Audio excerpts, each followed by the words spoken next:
Fikiria mtu anayependa sana mpira mpaka anamuua binadamu mwenzake. Sasa kuna jamaa anaitwa Andres mwenye miaka 27 kutokea Colombia. Andres alikuwa mchezaji wa timu ya taifa ya mpira wa miguu, na watu wa Colombia wanapenda sana mpira wa miguu. Kwa hivyo ilikuwa kawaida kabisa watu wengi kumpenda Andres kwa sababu ya upole na nidhamu yake kama mchezaji wa mpira wa miguu. Na Andres hakuzani kabisa kama siku moja mashabiki zake na taifa zima litamchukia na wasitake kabisa kumuona nchini Colombia. Lakini kabla ya yote hayo, mwaka 1993 nchi nzima ya Colombia ilikuwa inasherekea ushindi mkubwa sana walioupata baada ya kuifunga Argentina. Na siku hiyo Colombia ilishinda mabao 5-0, mabao 5 kwa nunge, na ikafuzu kwenda kucheza kombe la dunia. Na kwa ushindi huo mnono wa Colombia, wengi walijipa kichwa na wakaamini kuwa uwezo wa kuchukua kombe la dunia tunao, wachezaji wazuri kama Andres tunao, na sababu ya kushinda tunayo bwana. Lakini sio raia wema tu walioamini hivyo, mpaka magenge yanayouza madawa ya kulevya, the drug cartels, yalifurahia ushindi huo. Na haya ni magenge ambayo yanaogopeka sana na yana connection kubwa na baadhi ya viongozi wakubwa serikalini, na yanamiliki silaha nyingi tu za moto, na wao kumuua mtu kwao ni kawaida tu.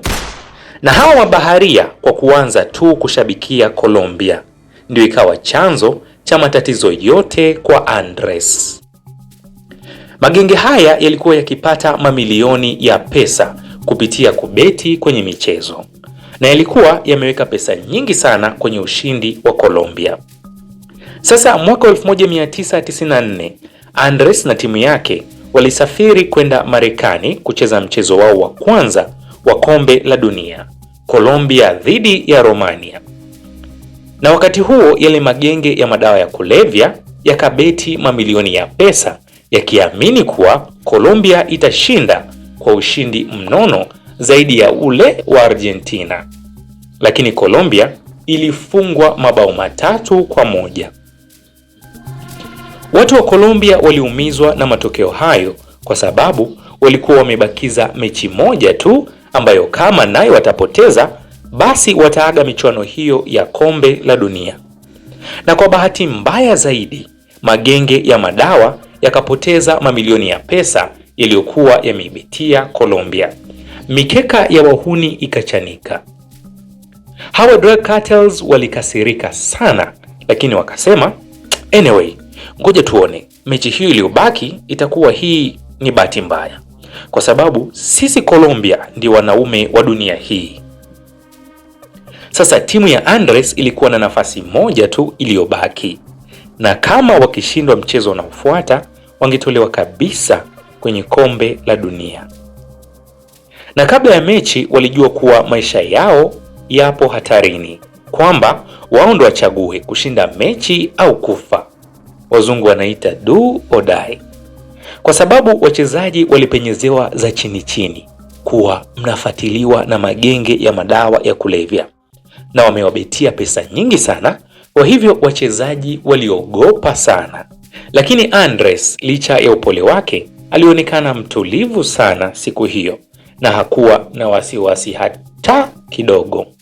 Yeye alijiandaa vizuri tu na mechi ikafika, Colombia dhidi ya Marekani.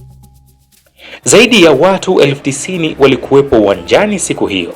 Huku kule nchini Colombia, kila mtu alikuwa kawasha TV yake akiangalia mechi, na siku hiyo maduka yote yalifungwa na kila mtu alikuwepo ndani akiangalia timu yake ya taifa ikicheza.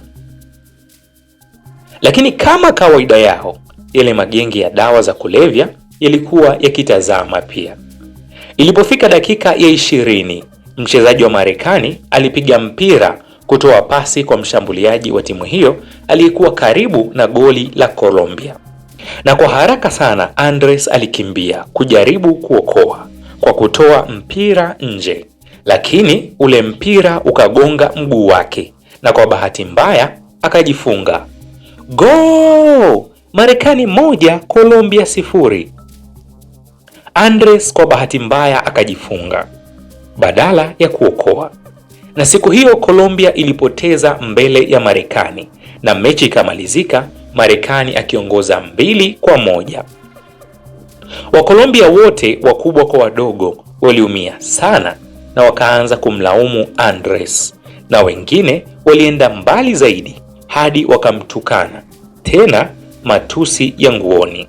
Na hazikuchukua dakika chache, simu za vitisho zikaanza kupigwa kwa kila mchezaji wa timu ya taifa.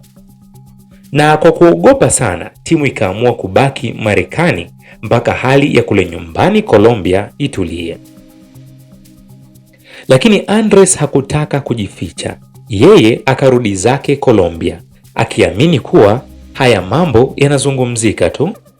Familia yake ilimkataza asirudi, lakini alikataa kata, na hata kocha wake akamwambia, kwa kuwa umerudi basi kaa ndani, usitembee, huko nje kuna watu wengi wana hasira na wewe. Baada ya siku chache, Andres aliandika barua ya kuomba msamaha kwa Colombia, na baadhi ya maneno aliandika yalikuwa haya: tunapaswa kuwa wapole wakati wa ushindi, lakini zaidi sana wakati wa kushindwa. Maisha hayaishi hapa.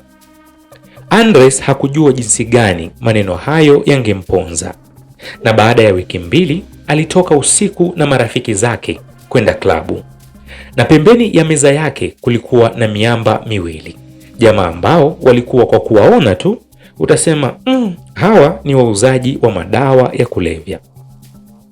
Na walipomwona Andres tu wakaanza kumtukana matusi yote ya nguoni.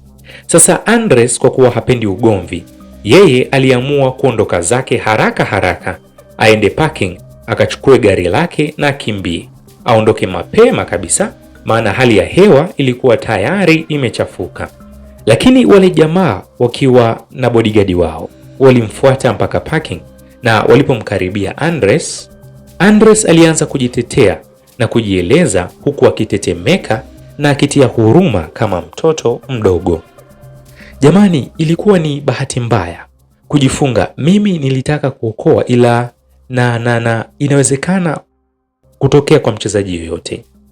Lakini yule bodyguard kwa sura ya ukatili sana akatoa bastola yake na akamfyatua risasi 6 Andres. Na kila baada ya risasi moja bodyguard alicheka huku akisema goli, goli, goli. Siku hiyo Andres alifariki papo hapo, na baadaye yule bodyguard alikamatwa na kuhukumiwa kifungo cha miaka 43 jela.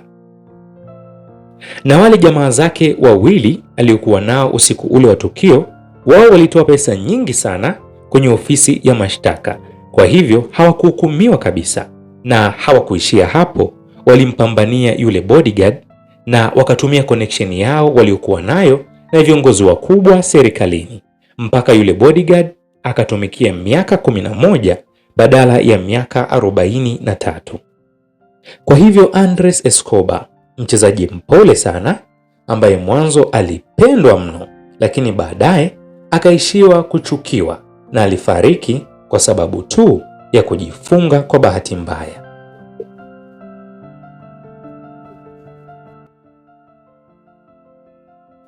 Kuendelea kupata stori nzuri kila siku, usiache kunifollow na kusubscribe. Na mimi ni msimulizi wako Kelvin Daud.